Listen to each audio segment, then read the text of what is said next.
51 दिवस झालेत सरकीला आज. तर आता ही आपली पहिली फवारणी. तर ह्याला ग्रॅन्युअल एकरी 5 किलो, ऑर्गॅनिक DAP एक पोतं, असा पहिला एक डोस झाला. आता दुसरा डोस. शेतीला बी केमिकलची सवय लागल्यामुळं 10-26-26 5 किलो ग्रॅन्युअल दुसरा डोस. आणि आता फवारणीला चालू आहे. RPS 76 उलालासाठी मारायला ते पुढं काळा मावा दिसायला.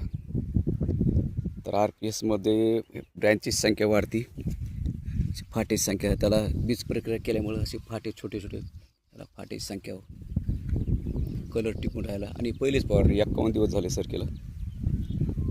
तर RPS झाडाचा ग्रोथ करण्यासाठी जबरदस्त काम करतो, कलर टिकून ठेवण्यासाठी काम करतो, पांढऱ्या मुळ्याची संख्या वाढीनं, पात फुलगळणं होऊन देण्यासाठी, म्हणजे झाडाचा सगळा ग्रोथ तयार करतो RPS 76. तर अशा पद्धतीने हजारो शेतकरी करतात. मी सुद्धा हे केलेलं आहे. हा रिझल्ट आहे आपला.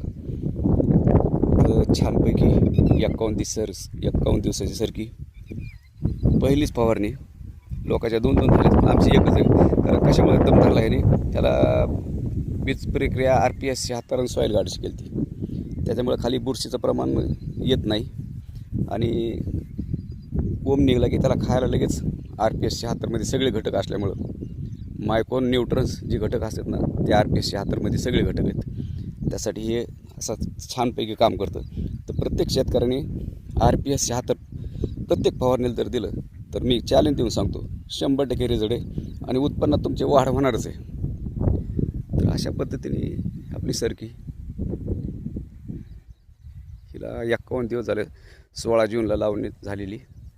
आणि RPS 76ची आणि सॉईल गार्डची बीज प्रक्रिया केल्यामुळं आपल्या तुटीचं 2%च तूट झाली ती फक्त. तर आज ही फवारणी पहिलीच फवारणी.